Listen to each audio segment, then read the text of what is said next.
거룩하시고 복되신 여호와 하나님 아버지, 이 시간도 우리가 그 귀하신 하나님 앞에 서서 하나님의 말씀을 듣사옵나이다.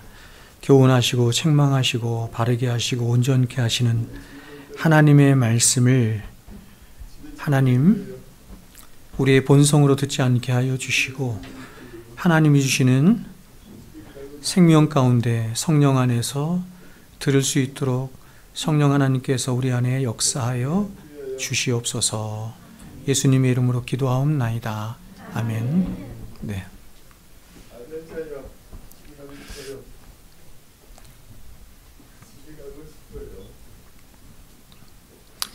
자, 나는 쇠하고 그는 흥하여 하리라 라는 제목으로 하나님 말씀 전하도록 하겠습니다.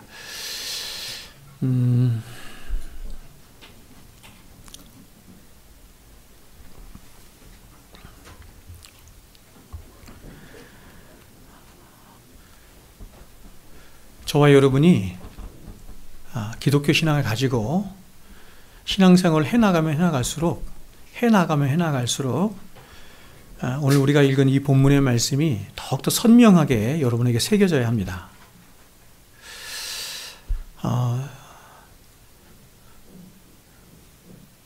밖에서 제 설교를 들은 어떤 자매님이 저에게 이렇게 말씀을 하셨습니다.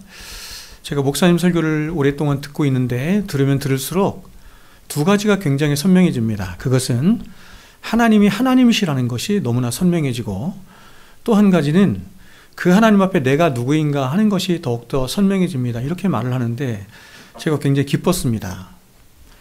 왜냐하면 성경이 그것을 목적하거든요. 기독교 신앙이 그것을 목적합니다. 자, 오늘 우리가 읽은 요한복음 이 3장이 기독교 신앙의 가장 중요한 세 가지 주제들을 말하는데, 가장 첫 번째가 뭐냐면 기독교는 이것입니다. 죄로 인해서 사랑을 잃어버리고 생명을 잃어버린 그런 이 세상을 향하여 하나님이 그 세상을 사랑하셨다, 이렇게 말한다는 것입니다. 우리가 잘 알고 있는 요한복음 3장 16절에 이렇게 말하죠. 하나님이 세상을 사랑하사 하나님이 세상을 이처럼 사랑하사 독생자를 주셨으니 이는 그를 믿는 자마다 멸망하지 않고 영생을 얻게 하려 하심이니라, 이렇게 말하죠. 자, 그런데 여러분, 하나님이 세상을 사랑하시는데 세상을 어떻게 사랑하셨는가 이렇게 말했냐면, 사도 요한이 이처럼 사랑하셨다 이렇게 말을 해요. 하나님이 우리를 사랑하셨는데 어떻게 사랑하셨냐면 이처럼 사랑하셨다 이렇게 말합니다. 그러면 이처럼 사랑하셨다라고 하는 말이 무슨 말일까? 그 3장 16절 앞에 있는 구절들을 우리가 살펴보면 이처럼 사랑하신 것이 어떤 것인지를 아는데, 그것은 이렇습니다. 하나님이 세상을 사랑하시되 자신의 독생하신 아들을 그 세상을 위하여 내어주시기까지 사랑하셨다 이렇게 말하는 거예요. 그리고 그 결과로 모세가 광야에서 뱀을, 놋뱀이죠, 광야에서 뱀을 높이 든 것 같이 하나님은 예수 그리스도의 십자가를 높이 들리셨습니다. 여러분, 이것이 기독교 복음의 시작이고 핵심이라고 할 수 있습니다. 그렇다면 이렇게 예수 그리스도의 십자가가 높이 들리심으로 있게 된 결과가 무엇인가 라고 할 때, 성경은 그것이 바로 예수 그리스도의 십자가의 은혜로 말미암은 생명이 있게 되었다 이렇게 말하는 거예요. 즉, 아담 안에 있는 모든 인간은 어머니의 모태로부터 죄를 가지고 태어나서 그 죄 가운데 영원한 죽음에 이를 수밖에 없게 된 것인데, 그런데 예수 그리스도의 십자가의 대속의 은혜로 말미암은 그 은혜가 이제 사람들 안에서 물과 성령으로 말미암은 중생, 다시 말하면 거듭남이죠. 다시 태어나게 하는 역사를 일으켜서 새로운 생명을 잉태케 하는 일을 하게 되었다 이렇게 말을 하는 거예요. 어떤 사람이 생명을 소유한 자가 성경은 우리에게 생명을 얘기하는데 어떤 자가 참된 생명을 소유한 자냐라고 하면 물과 성령으로 새롭게 거듭난 자가 생명을 소유한 자다 이렇게 말하는 거예요. 그래서 이렇게 한 영혼이 물과 성령으로 거듭나서 생명을 소유하게 되는 일이 있게 되면 이제 그 사람 안에서 예전에는 전혀 한 번도 보지 못하고 경험하지 못한 완전히 새로운 세계가 펼쳐지게 되는 거예요. 중생하지 않았을 때는, 사람이 중생하지 않았을 때는 사람이 감각하는 세계는 두 가지밖에 없어요. 두 가지 세상. 첫 번째 세상은 물질적인 세상이죠. 눈으로 보고 만지고 감각하는 이 세상, 물질적인 세상을 우리는 감각해요. 이걸 보고 듣고 경험해요. 또 한 가지 세상은 뭐냐면 바로 관념적인 세상입니다. 정신적인 세상입니다. 정신적인 세계가 있죠? 우리가 미워하고 사랑하고 하는 이런 정신적인 세계가 있잖아요. 이런 정신적인 세계를 우리가 감지를 해요. 이 두 가지밖에 감지를 못하는데 우리가 물과 성령으로 새롭게 거듭나게 되면 새로운 세계가 열리는 거예요. 새로운 세계가. 그 새로운 세계를 영적 세계라고 해요. 하나님이 통치하시는 영적 세계. 영이신 하나님이 감지하게 되고 하나님이 통치하시는 하나님의 나라가 감지하게 되고 영혼에 대한, 영생에 대한 눈이 열려지게 되는 거예요. 그러므로 여러분, 사람이 물과 성령으로 거듭나지 아니하면 그 사람은, 성경은 이렇게 말해요. 살았다 하는 이름은 가졌으나 실제는 죽은 자다, 이렇게 말합니다. 여러분, 우리가 이렇게 감각적으로 사람들을 보면서 다 살아있는 것 같지만 성경은 사람이 다시 사는 일이 없으면, 물과 성령으로 다시 사는 일이 없으면 그 사람은 결국 죽은 자와 방불하다, 이렇게 말하는 거예요. 물과 성령으로 거듭나지 않으면 영원하신 하나님은 살아계시거든요. 실체이시거든요. 근데 그 하나님을 볼 수 없어요. 하나님의 나라도 볼 수가 없어요. 그 하나님의 나라도 들어갈 수가 없고, 또 영원한 가치들이 있는데, 이 세상의 가치들이 아닌 진짜 영원한 가치들이 있는데 그런 것에 대한 눈이 열려지지 않아서 그 영혼에 대해서 말하는 이 귀한 하나님의 말씀, 성경 60권의 말씀을 아무리 이야기해도 들을 수가 없어. 아무리 공부를 많이 하고 박사학위를 10개, 20개, 100개를 갖는다 할지라도 사람이 거듭나지 아니하면 이 영원한 세계에 대해서 말하는, 영생에 대해서 말하는 하나님의 말씀을 들을 수가 없어요. 거듭나지 않은 사람들에게는 이 모든 것들이 실체임에도 불구하고 어떻게 느껴지냐면 그 모든 것들이 다 어리석게 보일 뿐이에요. 다 미련하게 보일 뿐이에요. 그러므로 모든 사람에게 가장 시급하고 가장 중요한 한 가지 문제가 있다고 한다면 그것은 다른 것이 아니라 물과 성령으로 거듭나는 일이에요. 여러분, 제가 여러분들을 위해서 기도할 때 물과 성령으로 거듭나는 일이 있게 해주십시오 기도해요. 왜냐하면 우리 중에는 아직 물과 성령으로 거듭나지 않은 사람도 있을 수 있기 때문이에요. 제가 함부로 판단할 수는 없지만 아직 물과 성령으로 거듭나지 않은 채 이 자리에 이렇게 앉아있는 사람도 있을 수 있어요. 교회를 다닌다고 해서 하나님 백성이라고 하지 않아요. 교회에 20년, 30년 동안 머물러 있다고 해서 그 사람을 더 나아가서 그 사람이 집사고 장로고 목사라고 해서 하나님 백성이라고 하잖아요. 하나님 백성의 가장 절대적인 시금석은 뭐냐면 거듭나는 거예요. 다시 태어나는 거예요. 근데 뭐가 다시 태어나게 하냐면 물과 성령이 우리를 거듭나게 합니다.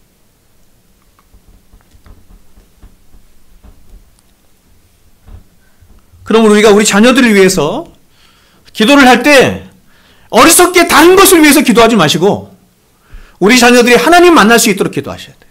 우리 자녀들이 물과 성령으로 다시 거듭나서 이 세상에서는 볼 수 없는 것들, 하나님과 영생에 속한 것들을 볼 수 있도록 기도해야 돼요. 여러분, 어떤 사람이 자기 자녀들의 이런 영혼을 위해서 기도할 수 있습니까? 어떤 부모가 기도할 수 있어요? 거듭난 자가 볼 수 있는 거예요.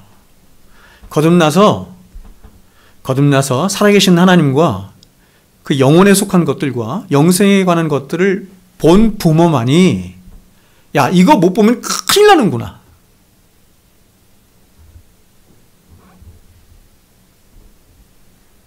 그래서 기도하는 거죠.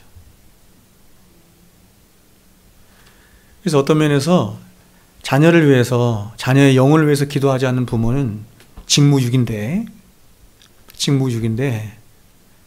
여기에 대한 소중함이나 갈급함이 없는 거예요. 사람이 아무리 열심히 살아봐야 거듭나지 않은 채 열심히 살아봐야 결국 썩고 부패하고 심판받을 이 세상에 속하고 이 세상에만 매인 삶을 사는 거예요. 이 세상의 특징을 예수님이 뭐라고 했냐면 썩고 부패하고 좀먹고 도적이 굴을 뚫고 그것을 훔쳐가는 세상이다 이렇게 말했어요. 여러분, 그것에 우리의 목을 매는 거예요. 예수 믿지 못하면, 거듭나지 못하면. 다시 태어나는 일이 있어야 눈이 열려서 썩고 부패할, 도적질 당할 이 세상이 아니라 영원한 하나님 나라에 대해서 눈이 열리면서 그것들을 위해서 그것들의 그 하늘에 속하고 하늘의 보물을 쌓으며 사는 그런 삶을 그제서야 살 수 있는 것입니다. 자, 그렇다면 이제 이렇게 물과 성령으로 거듭나는 자들을 향해서 하나님이 기대하시는 바가 무엇일까요? 물과 성령으로 여러분이 거듭나셨습니까? 그러면 하나님이 그런 여러분들을 향해서 무엇을 기대하시겠어요? 이 말은 하나님이 왜 여러분을 거듭나게 하셨을까요? 물과 성령으로. 왜 구원하셨을까? 하나님이 기대하시는 바는 한 가지입니다. 그것을 이렇게 말해요. 믿음으로 사는 것, 이렇게 말하는 거예요. 믿음으로 사는 것입니다. 여러분, 물론 성경이 말하는 믿음은 가장 1차적으로 우리 안에서 예수 그리스도의 십자가의 은혜를 알게 하고 그 은혜를 깨닫도록 해서 우리 안에 영생이 있도록 하고 구원이 있도록 하는 하나님이 주신 가장 귀한 선물이 믿음이에요. 믿음이 우리를 구원하는 것은 아닌데, 우리를 구원케 하는 은혜를 배달해 주는 것이 믿음이에요. 그래서 이렇게 말하는 거예요. 너희는 그 은혜를 인하여 믿음으로 말미암아 구원을 얻었나니, 우리를 구원시키는 것은 하나님의 은혜인데 그 은혜를 우리에게, 그 은혜가 믿어지도록 하고 은혜가 적용되도록 하는 하나님이 우리에게 그 은혜를 배달시켜주는 가장 중요한 것이 바로 믿음이에요. 그래서 예수님이 요한복음 3장 16절에서 이렇게 말하는 거예요. 이는 그를 믿는 자마다 멸망치 않고 영생을 얻게 하려 하심이라. 여러분, 믿음의 결과가 뭐예요? 믿음의 결과가 영생이에요. 그러나 여러분, 이 믿음은 여기서 더 나아가서 이제 생명을 소유하게 된 자가 하나님과 이 세상을 향하여 갖게 되는 생명의 반응 또한 믿음인 거예요. 믿음은 우리를 구원케 하는 것, 그거 여기서만 지키는 것이 아니라, 끝나는 것이 아니라 끊임없이 생명에 대해서 반응케 하는 것이 바로 이 믿음이에요. 그러므로 하나님이 그리스도 예수 안에서 저와 여러분에게 거저 주시기를 원하는 모든 생명과 은혜와 복에 속한 것들을 더욱더 우리가 풍성히 알고 경험하며 또한 그것을 누려받기 위해서는 날마다 믿음으로 살지 않고는 불가능한 거예요.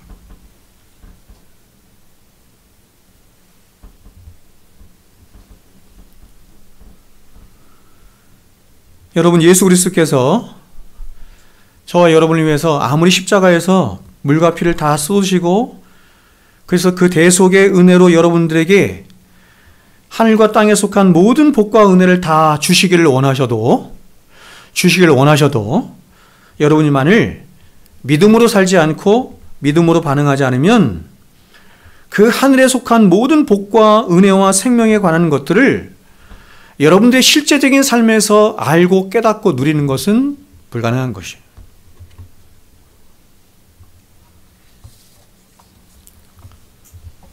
그러므로 여러분, 하나님이 당신의 독생하신 아들을 십자가에 내어주시기까지 저와 여러분을 사랑하셔서 저와 여러분을 향해 기대하시는 한 가지가 뭐냐면 바로 저와 여러분이 하나님이 주신 그 귀한 믿음을 사용해서 하나님이 저와 여러분에게 주시기를 가장 원하는 그것, 이 세상 사람들은 절대로 알 수도 없고 경험할 수도 없는 그것, 하늘에 속한 것들, 영생에 속한 것들, 이런 것들을 알고 경험하며 누리기를 원하시기 때문에 그렇게 하기 위해서는 우리에게 무엇이 필요하다? 믿음이 필요하다, 이렇게 말합니다.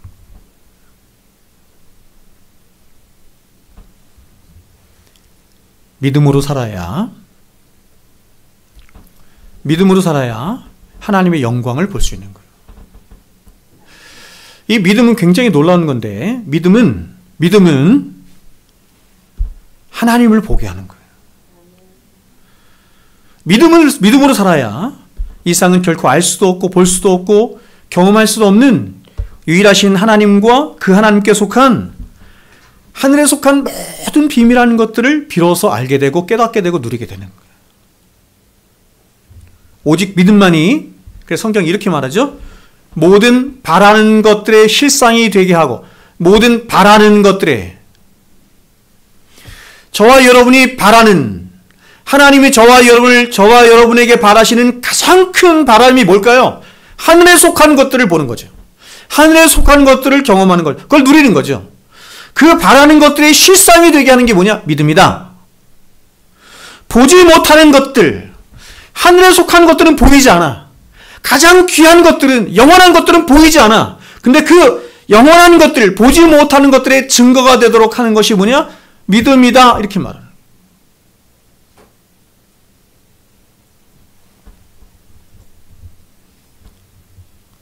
여러분, 아까 말씀드린 것처럼 세상에 속한 것들은 다 어떤 것들이냐면 세월이 지나가면 지나갈수록 썩고 부패하고 좀먹고 도적질해 가는 것들이에요.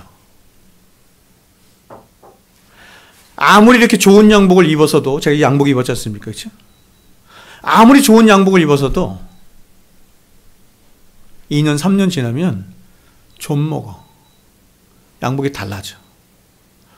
여러분이 아무리 좋은 새로운 자동차를 사도 5년, 10년 타면 녹슬고 다 사라지죠?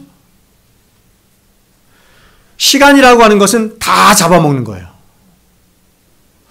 이 세상의 중요한 특징이 뭐냐면, 이 세상에 속한 것들의 중요한 특징이 바로 예수님이 말씀하신 것처럼 썩고 부패하고 좀먹고 도적질해 가는 것들이에요.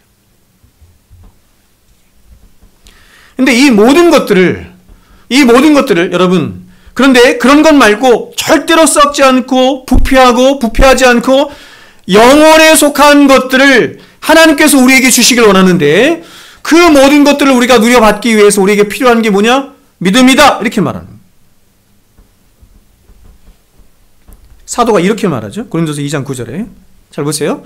기록된 바 하나님이 자기를 사랑하는 자들을 위하여 예비하신 모든 것은 눈으로 보지 못하고 귀로 듣지 못하고 사람의 마음으로 생각하지 못하였다 함과 같으니라. 저와 여러분의, 아까 우리가 그 하이델베르 읽었잖아요. 하늘에 계신 우리 아버지, 하늘에 계신 저와 여러분의 아버지가 우리에게 주시기를 원하는 것은 가장 귀한 거예요. 영혼에 속한 것들, 영생에 속한 것들이에요. 그런데 그 모든 것들의 특징이 뭐냐면 이거예요. 하나님이 자기를 사랑한 자를 위하여 예비하신 모든 것은 눈으로 보이지 않고 귀로 잘 안 들리고 사람의 마음으로도 생각하지 못할 것들이에요. 그런 것들을 주기를 원하신다는 거예요. 그럼 여기서 질문이 이것이죠. 그러면 어떻게 하면 이런 것들, 하나님이 저와 여러분에게 주시기를 원하는 이 영혼에 속한 것들, 영생에 속한 것들, 하늘에 속한 것들을 우리가 받아 누릴 수 있느냐, 그것을 깨닫고 받아 누릴 수가 있느냐. 이어서 사도는 이렇게 말합니다. 오직 하나님이 성령으로 이것을 우리에게 보이셨으니, 성령은 곧 모든 것, 하나님의 깊은 것까지도 통달하시느니라. 성령이 안 계시면 볼 수가 없어요. 성령이 없으면 깨달을 수가 없어요.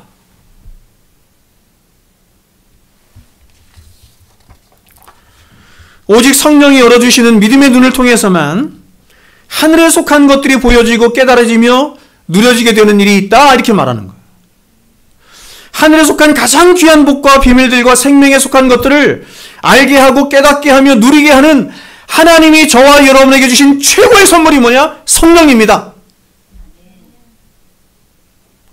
그래서 우리가 마태복음 보면 우리가 하나님 앞에 나아가서 하나님 앞에 구하고 찾고 두드리죠. 구하고 찾고 두드리죠. 3번 얘기죠. 다 같은 말이에요. 기도라는 거예요. 기도하고 또 하나님 앞에 구하고 기도하면 하나님께서 그 기도하는 자녀에게 가장 좋은 것을 주시는데 그게 뭐냐면 성령이다, 이렇게 말하는 거예요. 우리는 하나님 앞에 기도하면 하나님이 우리에게 주시는 이 물질적인 보여지는 어떤 선물들, 이런 거에 다 눈이 멀고 그런 것들을 좋아하고 그런 것들을 통해서 하나님이 나를 사랑하시는구나 라고 그렇게 확신하고 생각하지만 하나님이 저와 여러분에게 주시길 원하는 진짜 좋은 것은 그게 아니에요. 영혼에 관한 것들인데, 영생에 관한 것들인데 그런 것들은 오직 성령을 통해서만 알게 하시고 보게 하시고 주신다. 그래서 하나님이 우리에게 주신 최고의 선물이 뭐냐면 성령님이시다, 이렇게 말합니다. 맞습니까?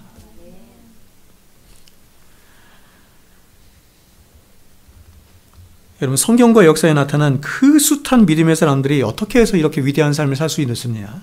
그것은 그들이 하나님이 주신 그 믿음을 자신 안에만 꽁꽁 숨겨두거나 묵혀두지 않고 자신 안에 역사하시는 성령의 역사를 따라, 성령에 민감한 거죠. 성령의 역사를 따라서 자신을 사랑하사 자신을 위하여 독생하신 아들을 내어주신 그 하나님을 믿음으로, 하나님을 믿고 신뢰함으로 힘을 다하여 성령을 따라 믿음으로 살아갔기 때문이에요. 그러니까 믿음으로 살지 않으면 아무것도 볼 수 없어요.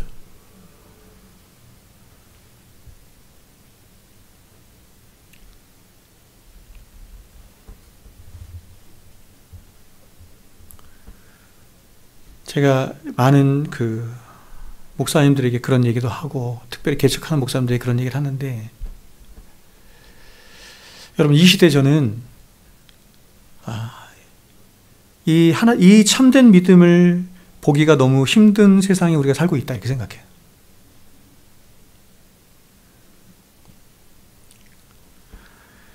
제가 여기서 말씀드리는 참된 믿음은 그냥 순전한 믿음이에요. 순전한 믿음이란 이건 뭐냐면 그냥 믿는 거예요. 하나님을 그냥 믿는 거예요. 이렇게 잔머리 굴리지 않고 계산하지 않고 그냥 하나님을 믿는 거예요. 하나님을 믿는다는 얘기는 하나님의 어떠하심을 믿을 뿐만 아니라 하나님의 속성과 인격을 믿을 뿐만 아니라 하나님이 우리를 향해서 약속하신 그 약속을 믿는다, 이런 뜻이야.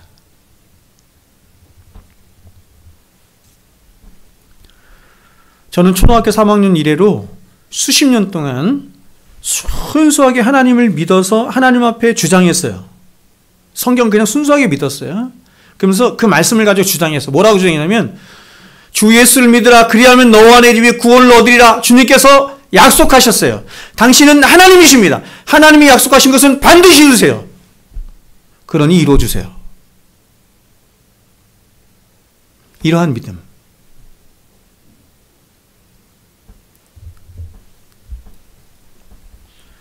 이러한 믿음 안에 하나님이 일으키시는 기적이 일어나는 거예요.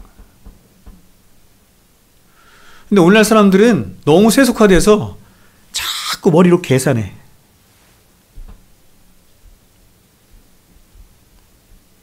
하나님을 순전하게 사랑하지 못하고 순전하게 믿지를 못해.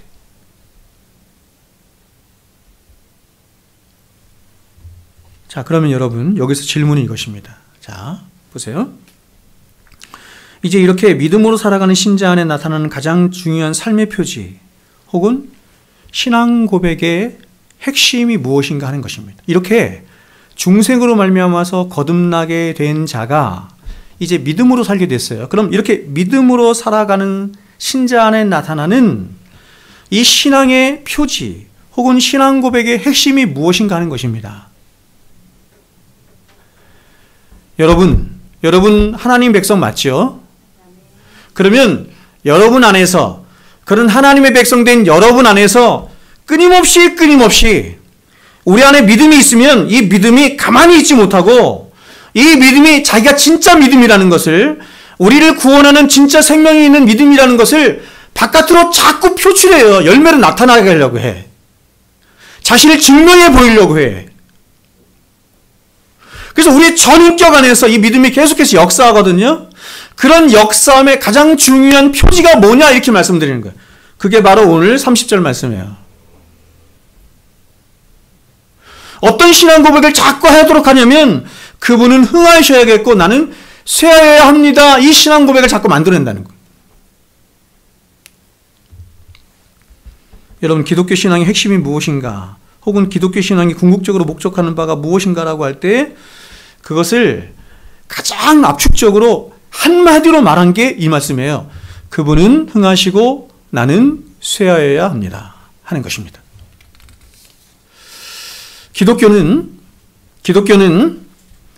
예수 그리스도 그분이 내 안에서 흥하시고 나라고 하는 자는 쇠하여 가는 것을 목표로 하는 종교가 기독교예요. 여기에 다른 것을 붙이거나 다른 것을 더하거나 혹은 빼는 것은 기독교를 왜곡시키는 거예요.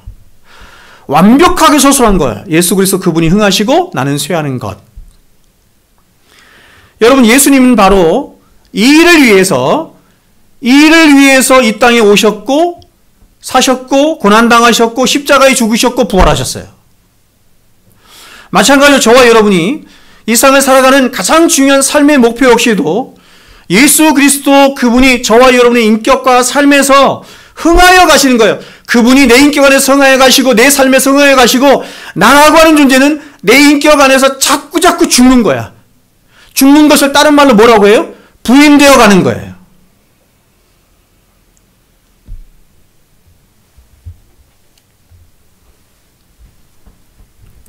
여러분, 이 세상의 거의 대부분의 종교들이나 철학들이나 사상들이 목적하는 바는 둘 중에 하나를 얘기하는 거예요.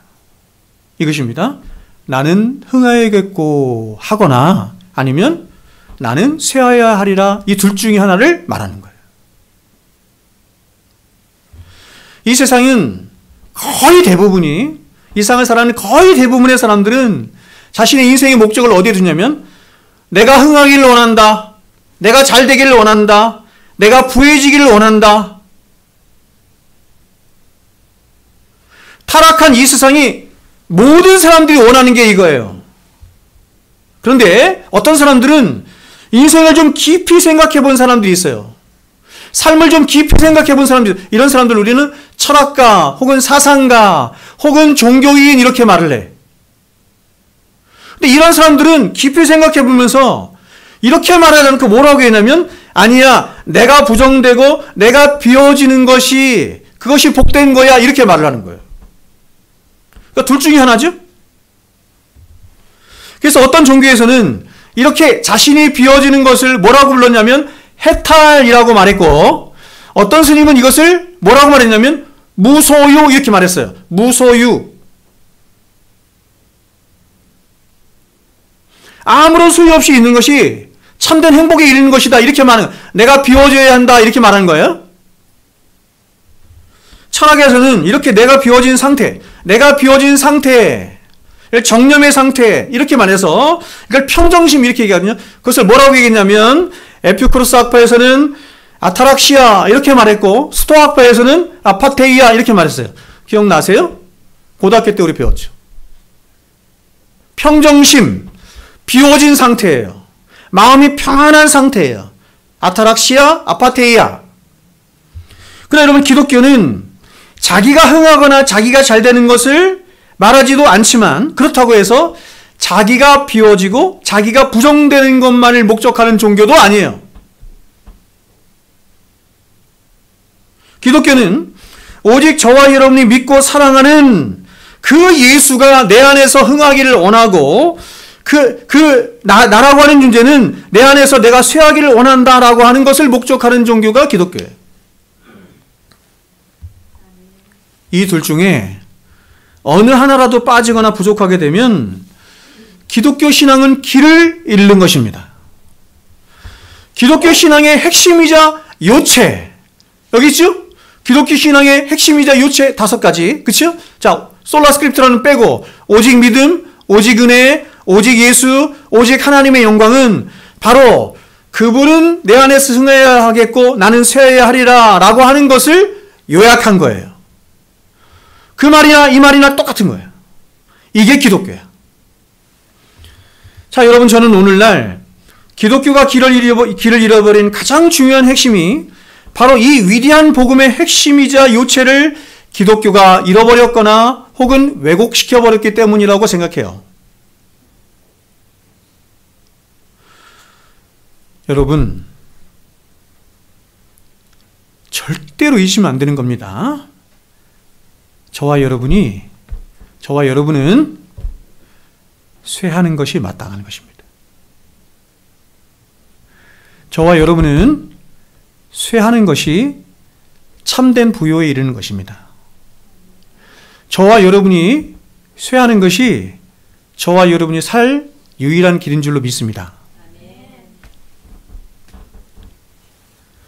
아니, 이렇게 되는 길만이 저와 여러분이 살 길이고 또한 저와 여러분을 복되게 하는 길이며 무엇보다 예수님께서 우리에게 좁은 문, 좁은 길, 생명의 길을 말씀하셨는데 예수님이 말씀하신 좁은 문, 좁은 길이 뭐냐면 안 찾거든요. 세상 사람들이. 예수님이 말씀하셨잖아요. 좁은 문, 좁은 길을 말씀하시면서 야, 왜 이것이 좁은 문, 좁은 길인 줄 아니? 그것은 사람들이 찾지 않기 때문이야. 인기가 없어요. 왜 찾지 않겠어요? 내가 쇠하는 것을 누가 좋아하겠습니까? 나 아닌 다른 존재가 내 안에서 흥하는 것을 누가 좋아하겠어요? 세상은 인기가 없어. 그래서 그러나 예수님은 뭐라고 말씀하시냐면 그렇게 내가 쇠하고 예수님이 흥하시는 그 길에만 참된 생명이 있다 이렇게 말하는 거예요. 이게 어렵죠. 그래서 자, 여러분, 이러한 주제들이 때로는 저와 여러분의 마음을 너무 어렵게 하고 불편하게 할 수 있습니다. 그러나 이러한 기독교의 가르침을 바로 알지 못하고 또한 이러한 가르침이 말씀하고 싶어하는 기독교의 복됨과 그 영광을 알지 못하면 아무리 교회를 오래 다녀도 그 신앙은 헛된 거예요.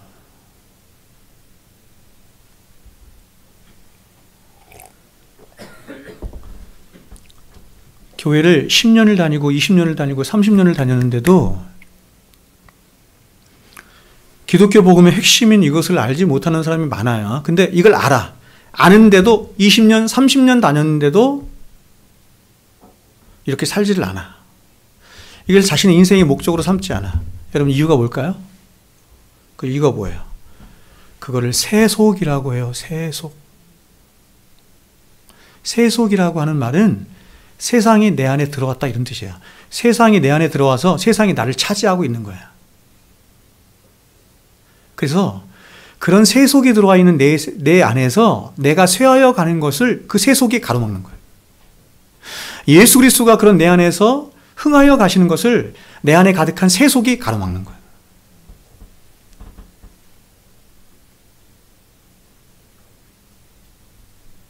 그래서 우리가 내 안에서 내가 쇠하여 가고 그분이 흥하여 가시는 유일한 방법은 뭐냐면 예수 그리스도 그분을 사랑하는 것밖에 없어요. 근데 여러분, 오늘날 조국교회 안에 있는 어떤 사람들은 이 기독교의 가장 중요한 신앙의 핵심을 왜곡시켜서 이렇게 말들을 하는 겁니다. 예수도 흥하시기를 원하고, 굉장히 멋지잖아요. 그렇죠? 예수도 흥하기를 원하고 나도 곁따라서 흥하기를 원한다 이렇게 말하는 거예요. 아니면 완전히 변질시켜서 이렇게 나오는 거예요. 나는 내가 믿는 예수에 의해서 내가 흥하기를 원한다 이렇게 말하는 거예요. 나는 내가 믿는 예수로 인해서 내가 흥하기를 원한다 이렇게 되면 굉장히 좀 천박해 보이죠? 굉장히 천박해 보이니까 이거를 조금만 뒤트는 거야. 조금만 뒤틀어서 예수님도 흥하시고 나도 흥하기를 원한다. 예수님이 영광 받으시고 나도 곁따라서 그 옆에 살짝 나도 내 이름이 좀 높여지길 원한다. 내가 영광 받기를 원한다. 이렇게 변질시키는 거예요. 그러나 여러분, 이런 기독교는 없습니다. 이런 신앙의 방식은 이방의 종교, 샤머니즘이 말하는 신앙의 방식이에요.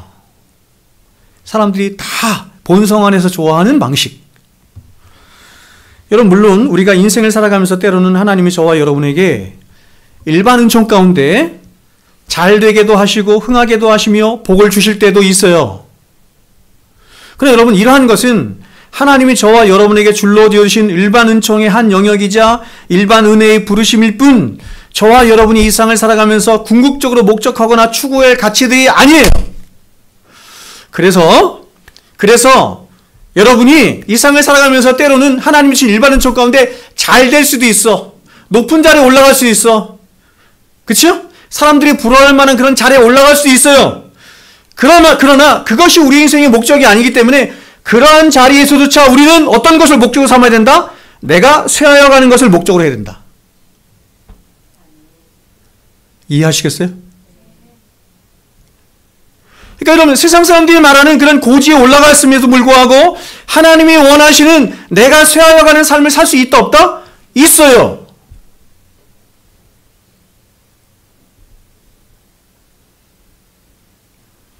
세상 사람들이 원하는 그런 겉으로 보여주는 부유한 삶을 살지 않으면서도 내 안에 예수님이 부유하게 사는 삶을 살 수 있는 거예요.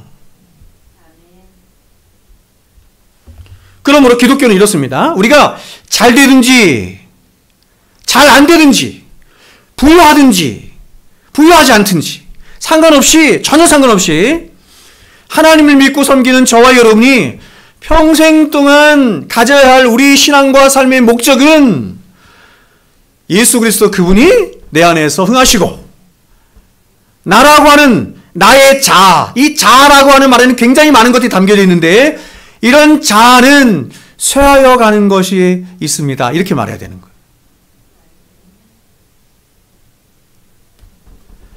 세상 사람들은 다 자기가 왕이 되길 원하잖아요. 다 자기가 주인 되길 원하잖아요. 다 자기가 주관자가 되길 원하잖아요. 그렇게 되면 큰일 난다는 거예요.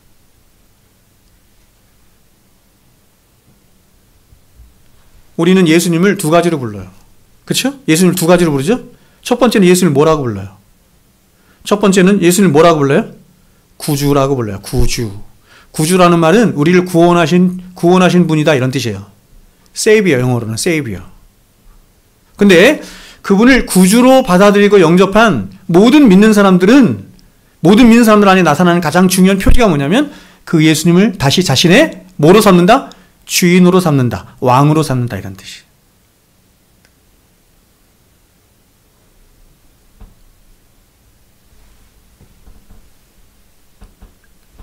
그런 본성이 우리 안에 생기는 거예요.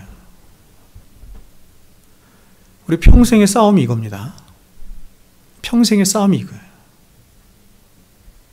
그래서 예수님이 말씀하신 거예요. 뭐라고 말씀하셨어요? 야, 네가 나를 따라오길 원하니? 따라온다는 것을 다른 말로 믿음으로 산다 이런 뜻이에요. 나를 따라온다. 예수를 믿는다는 것은 예수님을 쫓아가는 걸 말하는 거예요. 예수님이 가신 길을 똑같이 따라가는 걸 말하는 거예요. 네가 나를 따라오려고 하니? 그러면 이렇게 해야 돼. 너는 너 자신을 부인해야 돼. 너를 부인하고 내게 십자가가 있는데 그 십자가를 지고 나를 쫓아와야 돼. 자기 자신을 부인하지 않고 예수님을 쫓아갈 수 있는 길은 없어요. 세상 사람들처럼 자기가 주인이 돼서 자기가 하고 싶은 거 다 하면서 자기가 주장하고 싶은 거 다 주장하면서 예수님을 쫓아가는 것은 불가능해요. 내 본성은 이렇게 하고 싶고 이런 걸 원하고 이런 인생의 그림을 그려가고 싶은데 내 속에 진짜 주인 되신 하나님은 아니야, 그렇게 하면 안 돼. 이렇게 살아야 돼. 이런 인생의 목적 가운데 살아가야 돼. 자꾸 싸우죠? 우리 안에서. 그럴 때 주님을 모시고 살아가는 우리들은 갈등 속에서 주님을 택하는 일들을 많이 해야 되는 거예요. 여러분, 우리가 요한계시록 4장을 보면 이제 이 세상의 역사가 다 맞춰지고 구원받은 모든 하나님의 백성들이 함께 모여서 천상에 계신 하나님을 예배하게 해요. 그때 성부, 성자, 성령 삼위 하나님은 보좌에 앉으셔서 예배를 받으시고 모든 피조물들은 그 하나님을 예배해요. 피조물은 하나님을 예배하도록 하기 위해서 피조됐습니다. 아멘이세요? 그러므로 피조물의 최고의 영광이 뭐냐면 하나님을 예배하는 거예요. 근데 예배를 하는데 그 예배가 어떻게 됐냐면 동심원 구조로 위치해서 하나님을 예배해요. 피조물들이. 가장 안쪽에는 하나님을 보좌하는 네 생물이라 불리는 네 천사들이 위치해서 하나님을 보좌해. 그러니까 성삼위 하나님이 성부, 성자, 성령 하나님이 좌정하여 계시고 그 성부, 성자, 성령 하나님을 옆에서 보좌하는 네 생물이라 불리는 네 천사들이 보좌하고 있어요. 항상 여러분 구약에 보면은 하나님이 나타나실 때마다 하나님을 보좌하는 천사가 있죠. 그룹 혹은 스랍이라고 불러. 그리고 그 다음에 유리바다가 펼쳐져 있어요. 유리바다라고 하는 것은 하나님과 피조물을 구분하는 경계를 말하는 거야. 유리바다가 펼쳐져 있고 그 유리바다 바로 바깥에 피조물의 가장 대표가 되는 24장로로 대표되는 교회가 하나님을 예배하는 거예요. 그리고 24장로 그 뒤에 누가 있냐면 천사들이 있어요. 수많은 천군 천사들이 함께 있고 그 뒤에는 하늘과 땅에 있는 모든 피조물들이 함께 모여서 동심원 구조로 하나님을 예배하는 거예요.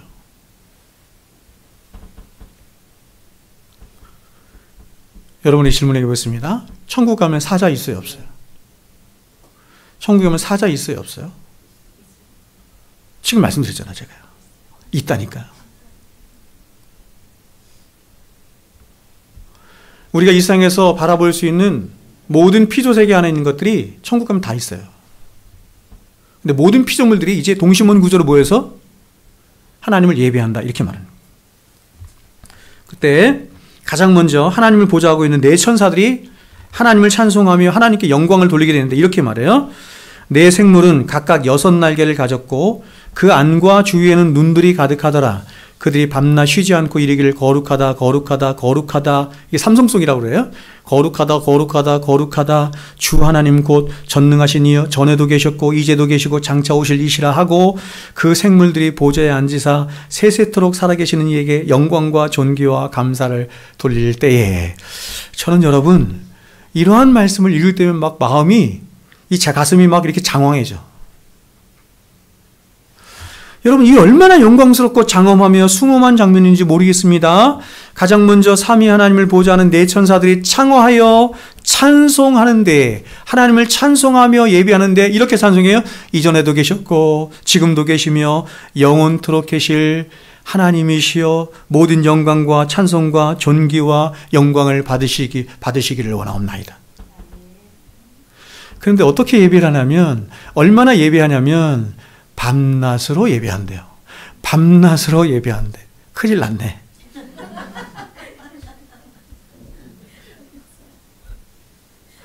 아니 주일날 와서 1시간 반 2시간 예배 드리는 것도 힘들어 죽겠는데 밤낮으로 예배 얼마나 힘들까?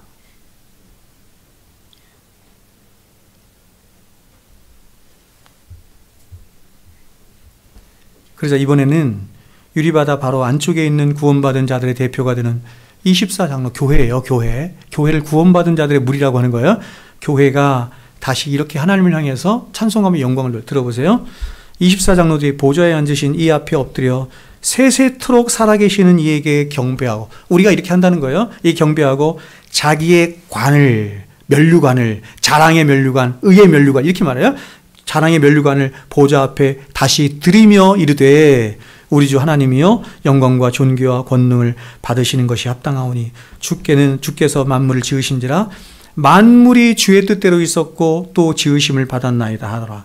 여러분 지금 24장로들이 어떻게 하고 있냐면 자신에게 씌워져 있는 그 귀한 면류관 자랑의 면류관 의의 면류관 생명의 면류관을 감당할 수가 없는 거예요. 감당할 수가 없어서 다시 벗어서 보좌 앞에 계신 그 주님 앞에 벗어드리면서 이렇게 말하는 거예요. 우리 주 하나님이여 영광과 존귀와 권능을 주께서 받으시는 것이 너무 합당하오니 주께서 만물을 지으신지라 만물이 주의 뜻대로 있었고 또 지으심을 받았나이다. 이렇게 찬양한다는 거예요. 그렇다면 여러분 왜 이렇게 찬양합니까? 그것은 구원받은 모든 신자들은 한 영혼도 빠짐없이 모든 존귀와 영광과 찬송은 다 하나님의 것이라고 하는 것을 뼛속 깊이 그의 전 인격 안에서 그것을 알고 경험하고 확신했기 때문이에요.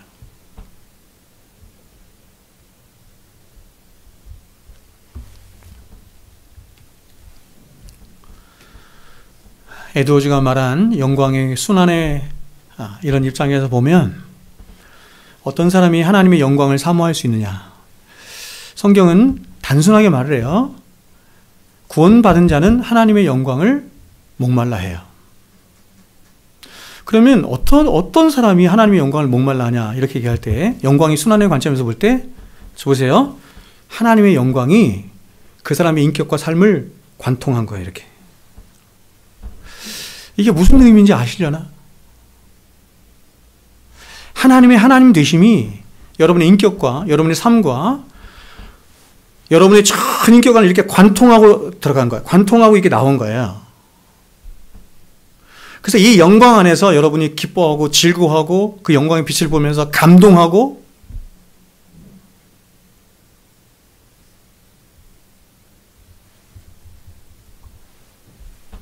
그런 경험이 있어요?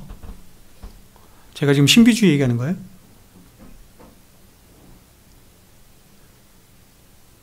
여러분의 인격과 삶에서 정말 하나님의 하나님 되심을 경험합니까? 네? 그러니까 이런 것들을 경험하지 못하는 가장 중요한 근본적인 제가 생각하는 가장 중요한 것 중에 하나가 뭔지 아세요? 기도하지 않는 거예요. 제가 반복적으로 강조하고 또 강조하지만 우리 믿음의 선진들은 다 하나같이 기도의 골방에서 이 하나님의 영광을 보았고 알았고 누렸어요.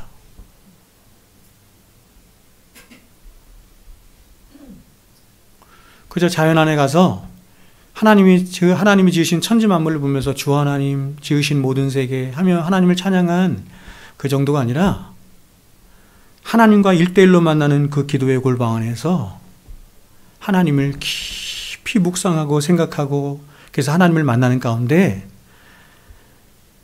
그 하나님의 말할 수 없는 광채가 영광의 강채가 그 사람의 인격과 삶을 통과하는 비추는 그런 경험을 하는 거예요. 이런 거를 경험하고 알아야 신앙생활이 무엇인지를 아는 거죠. 신앙생활의 맛이 무엇인지를 아는 거지. 이런 것을 경험해야 내 인생에 고난과 아픔과 슬픔과 눈물이 찾아올 때 과연 내게 무엇 때문에 이런 나의 핍절이 있나라고 하는 것을 아는 거예요. 내 평생에 가장 내가 사모하고 내가 가장 목적하는 바가 바로 하나님의 영광을 보는 것이라고 하는 것을 아는 거예요. 그렇다면 여러분 누가 과연 이런 가슴 벅찬 예배를 하나님께 드릴 수 있고 과연 이렇게 하나님께 영광이 되는 삶을 살 수 있습니까? 그것은 이렇습니다. 이 땅에서 그래서 이 땅에서 삶이 중요한데 이 땅에서 자신이 쇠하는 것이 어떤 것인지를 알고 깨닫고 보았을 뿐만 아니라 더 나아가서 그런 자신 안에서 예수 그리스도가 날마다 흥하여 가시는 것을 진짜로 보고 경험한 사람만 그렇게 할 수 있는 거예요.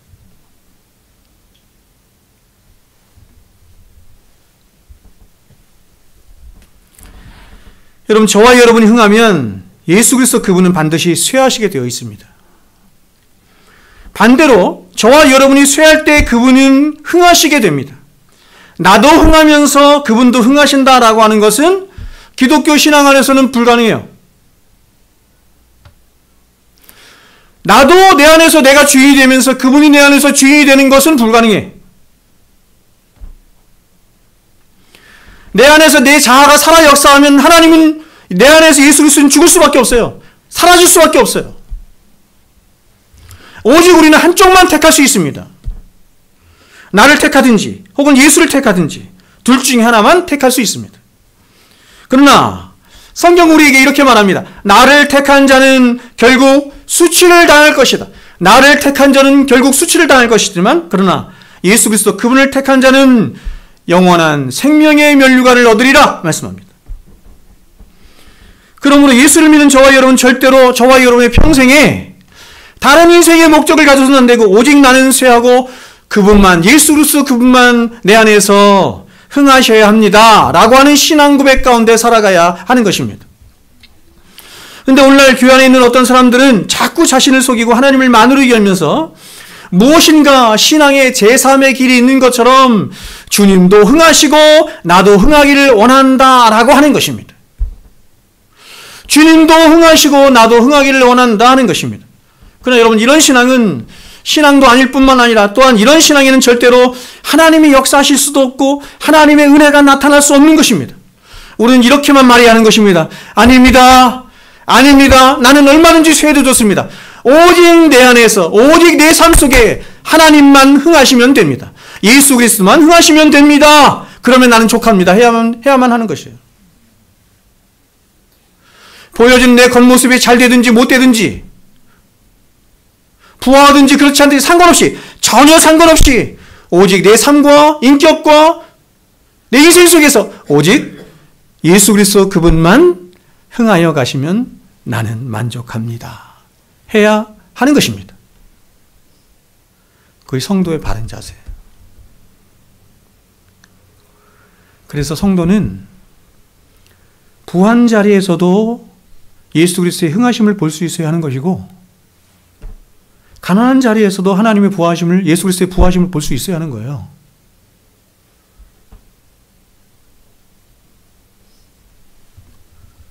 그러면 여러분, 왜 우리는 신자라고 하면서도 이 한 가지 신앙을 갖지 못한 채 계속해서 실패하고 넘어지는 일이 있을까? 그것은 우리 안에 역사하는 가장 큰 대적에 대한 바른 이해를 갖지 못하기 때문입니다. 그래서 이런 바른 지식에 대한 결여로 신자가 싸워야 할 영적 싸움에서 우리는 늘 실패하고 넘어지는 것입니다. 그래서 신자가 이 땅에서 이루어야 할 성화의 삶을 이루지 못하는 거예요. 자, 그러면 신자된 저와 여러분의 가장 큰 대적이 무엇입니까?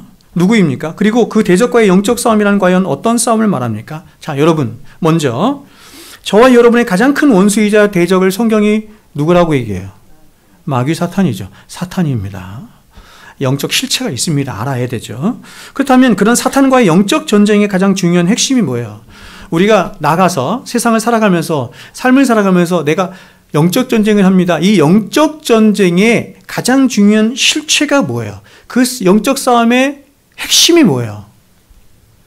자아에 대한 싸움이에요. 사람들은 자꾸 어떤 신비적인 것을 생각하는데 그것이 아니고 자아에 대한 싸움이에요. 사탄과의 영적 전쟁의 가장 핵심에는 바로 저와 여러분 자신에 대한 싸움이 있는 것입니다. 사탄은 보세요. 창세기 3장에서 최초의 인류를 바로 이 영적 전쟁을 통해서 시험하여 넘어뜨렸습니다. 그리고 그 이후에 모든 아담 안에 있는 인간에게 동일하게 이 시험을 해서 동일하게 다 넘어뜨린 거예요. 여러분, 창세기 3장에 나타난 인류를 향한 사탄의 시험의 핵심이 무엇인지 한번 보세요. 그가 인류에게 한 시험의 핵심은 바로 하나님이 인간에게 정해주신 그 자리를 벗어나라는 거예요. 하나님이 사람에게 정하여 주신 자리, 피조물의 자리, 하나님과의 절대 의존의 관계, 절대 의존의 자리, 그 위치를 떠나서 이렇게 말하는 거예요. 야, 너도 하나님처럼 될 수 있어. 이렇게 말하는 거예요. 즉 사탄의 시험의 핵심은 뭐냐면 바로 우리 자아에 대한 시험, 다시 말하면 우리의 진짜 주인이 누구인가 하는 것에 대한 시험이었던 것입니다. 사탄은 우리에게 이렇게 말하며 시험합니다. 창세기 3장 4절 5절에 뱀이 여자에게 이르되, 보세요, 너희가 결코 죽지 아니하리라. 여러분, 지금 이 구절을 사탄의 거짓 사형미 이렇게 불러요. 사탄이 이 한 구절에서 4번 거짓말하거든요. 들어보세요. 뱀이 여자에게 이르되 너희가 결코 죽지 아니하리라. 너희가 결코 죽지 아니하리라. 죽는다고 했는데 죽지 아니하리라. 첫 번째 거짓말, 그렇죠? 너희가 그것을 먹는 날에는 너희 눈이 밝아져서, 두 번째 거짓말. 세 번째, 하나님과 같이 되어, 세 번째 거짓말. 너희가 선악을 알 줄 하나님이 아시면, 네 번째 거짓말. 여러분, 하나님은 인간에게 선악을 알게 하는 나무를 동산 중앙에 두셨습니다. 동산 중앙에 두신 것은 뭐냐면 날마다 지나갈 때마다 그걸 보라는 거예요. 우리가 매일 날마다 지나가면서 하나님의 말씀을 봐야 되는 것처럼 동산 중앙에 있는 나무가 율법이거든요. 하나님의 말씀 율법이거든요. 그 율법을 계속해서 보라는 것입니다. 그래서 그 율법을 통해서 너 피조물 된 인간이 절대로 넘어서는 안 되는 것이 무엇인지를 알라, 이렇게 말하는 거예요. 그러면서 하나님 말씀하시기를 너 그 선을 넘는 날에는, 네가 피조물의 위치를 넘어서서 하나님처럼 되려고 하는 날에는 너는 무트 타무트, 반드시 죽는다, 이렇게 말했어요.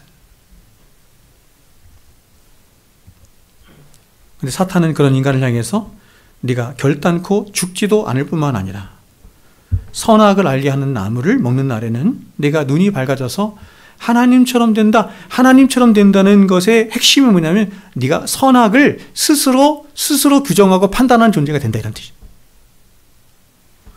그래서 이렇게 죄를 지은 아담 안에 태어난 인간은 그들의 모든 역사와 인생 속에 끊임없이 하나님과의 절대 의존의 관계를 떠나서 스스로 하나님처럼 되고자 하는, 즉 자아에 함몰된 인생을 살아가는 것이에요. 그러니까 인생의 목적이 뭐가 됐냐면 하나님이 되지 않은 거예요.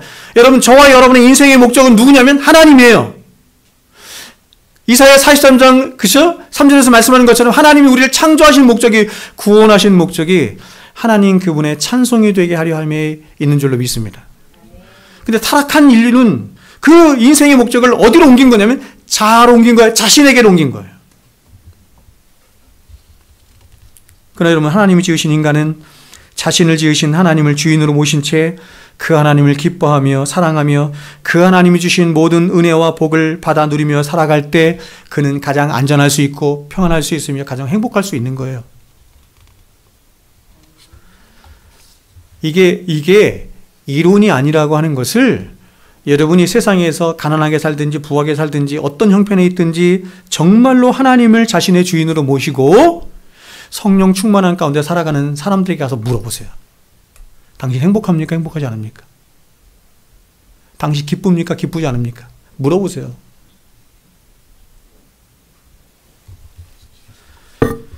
예수 그리스도 그분이 내 안에 충만히 거하시면서 은혜가 충만히 거하면, 은혜가 나를 지배하면서 행복하지 않은 사람은 세상에 한 명도 없어.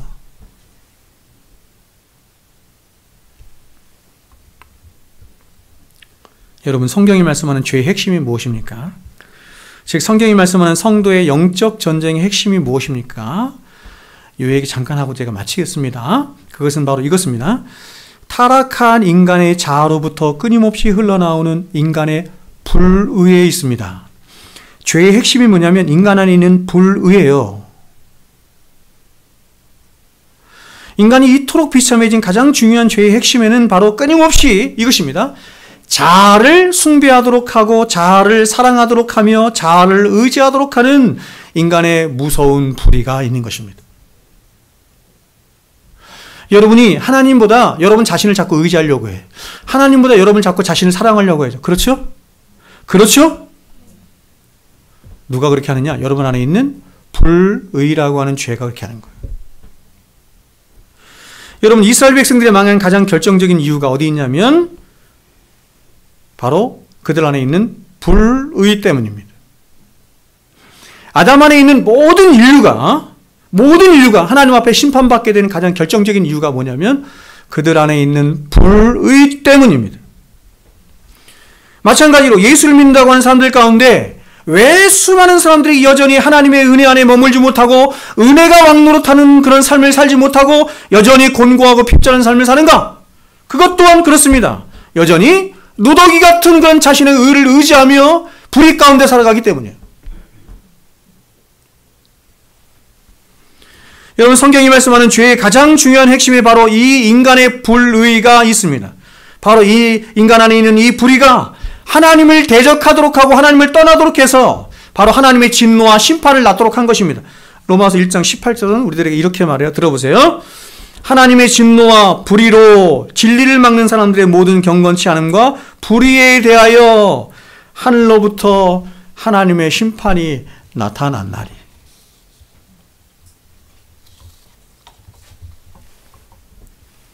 불의라는 말은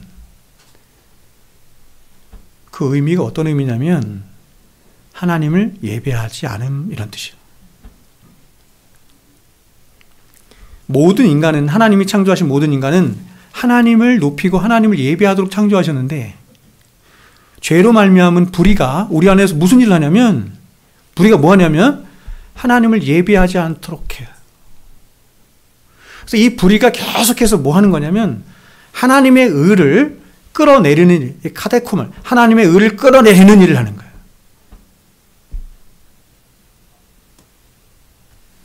여러분 세상 사람들 한번 보세요. 하나님이 세상 사람들에게 뭘 잘못했습니까? 뭐 서운한 일 하셨습니까? 근데 세상 사람들은 너무 신기하게도 어떻게 해요? 하나님을 떠나고 하나님을 대적하고 하나님을 멸시하죠. 이유가 뭐예요? 불의 때문에 그래요. 불의.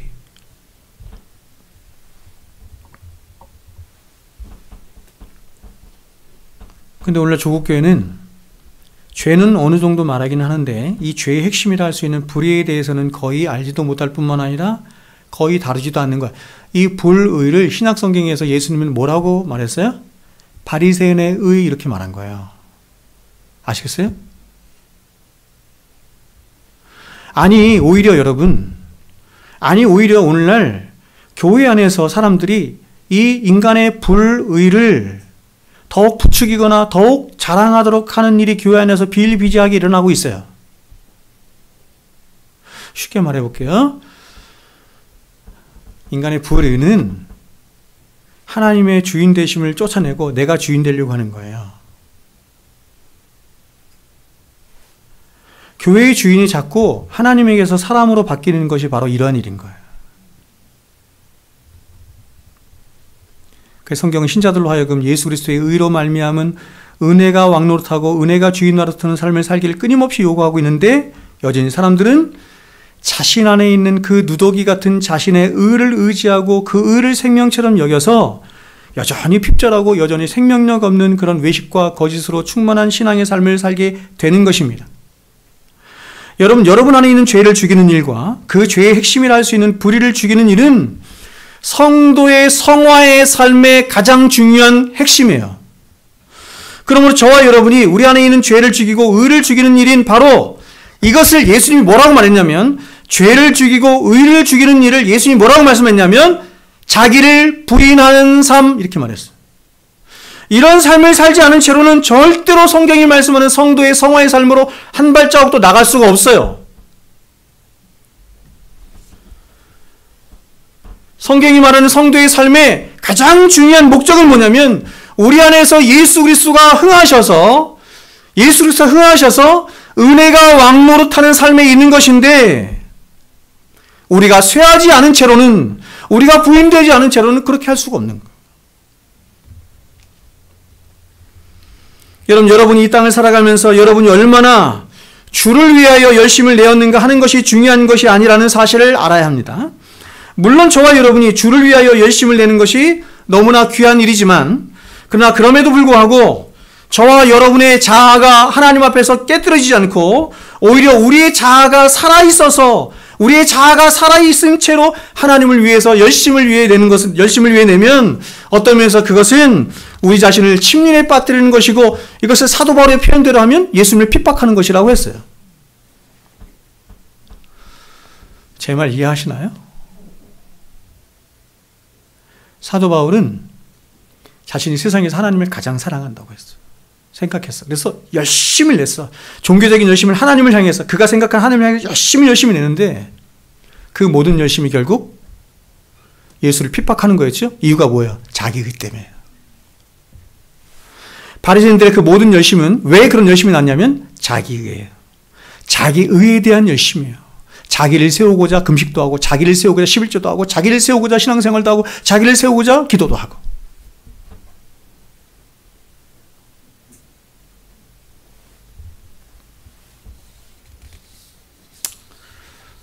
말씀을 맺겠습니다. 여러분 가시나무라는 노래를 아시나요? 가시나무라는 노래를 아십니까? 그렇죠? 여러분 이 노래를 가장 먼저 부른 사람이 누구예요? 가시나무. 가시나무를 제일 처음으로 작곡해서 부른 사람은 시인과 촌장의 하덕규 집사님입니다. 집사님이에요. 하덕규 참 어떻게 이런 시를 지었을까 하는 생각을 제가 합니다. 그래서 이것을 이제 리메이크해서 많이 불렀잖아요. 뭐 조성모 씨나 이런 사람들이 불렀는데, 시인은 자신을 이렇게 묘사하고 있어요. 그러니까 이런 사람이 하나님을 만나는 거예요. 하나님을 만난 사람이 이렇게 자신을 인식하는 거예요. 보세요. 자신을 무성한 가시나무로 비유하여 노래하는 거예요. 내가 누구냐? 내가 누구냐면 가시나무라는 거야. 가시나무. 가시가 이렇게 돋은. 근데 그것도 무성해. 무성한 가시나무 이렇게 말하는 거예요. 어떤지 한번 보겠습니다. 내 속엔 내가 너무도 많아서 당신의 쉴 곳이 없네. 내 안에는 예수님이 거하셔서 그분이 쉬시고 그분이 나를 다스리고 해야 되는데 내가 너무 많아서 그분이 거할 곳이 없다 이렇게 말합니다.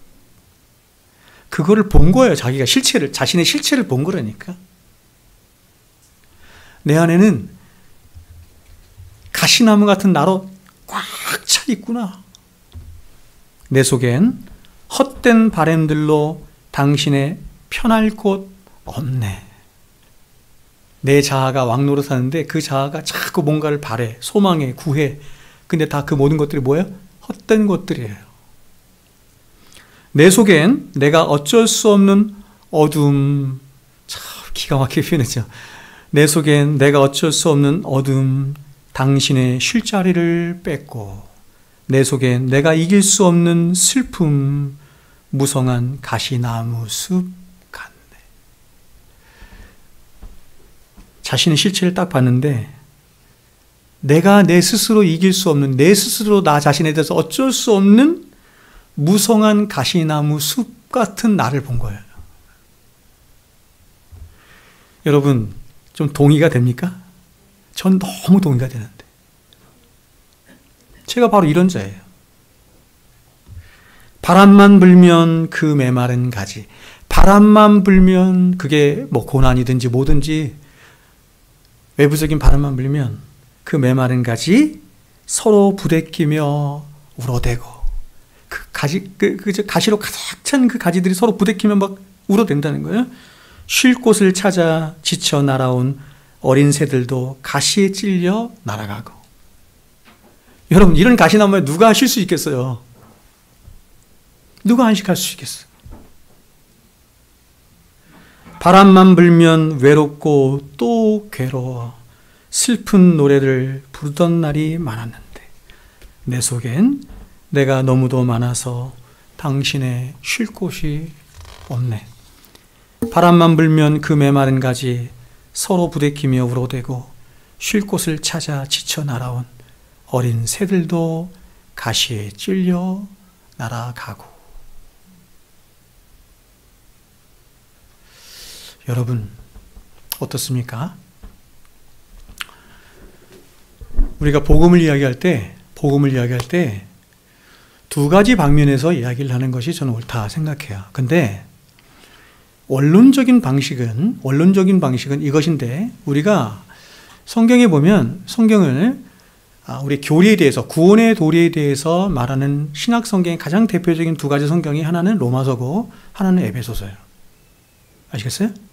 근데 로마서는 우리의 구원을 어떻게 설명했냐면 로마서 1장, 2장, 3장에서 인간이 얼마나 부패하고 무능하며, 그렇죠? 어쩔 수 없는 존재라는 것을, 인간의 그 어두운 면을 다 말을 한 후에 그 다음에 예수 그리스도의 십자가를 말함으로 우리를 구원으로 인도하는 거예요. 에베소서는 그렇게 하지 않고 오히려 하나님의 그 위대하신 은혜와 사랑과 그 풍성함들을 먼저 쭉 얘기하면서 이렇게 하강식으로 우리의 구원을 얘기하는 거예요. 두 가지가 다 필요하다 생각해요. 근데 성경 전체를 통해서 우리에게 말씀하는 우리의 구원을 이해하는, 구원에 접근하는 방식은 로마서예요. 여러분이 어떤 자인지 아십니까? 그래서 나는 쇠하여 가야 한다 라고 생각하나요? 예수 그리스도 그분이 얼마나 아름다우시고 놀라우시고 위대한 분인가 하는 걸 알아서 나는 그분만이 내 안에서 흥하여 가기를 원한다. 이렇게 고백하십니까? 봐야지.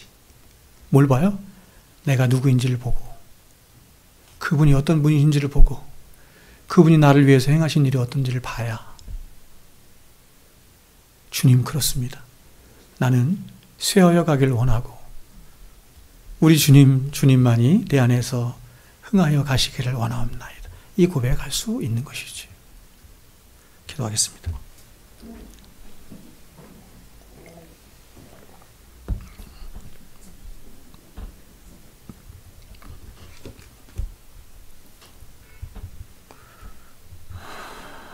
귀하신 우리 주님,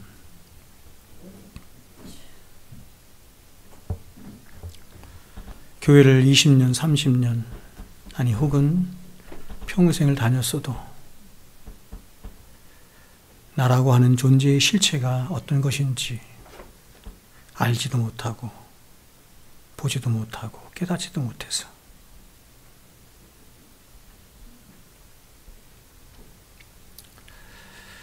여전히 내 안에서 내가 주인이 되어서 그렇게 핍절한 삶을 살아가는 우리를 불쌍히 여겨주십시오.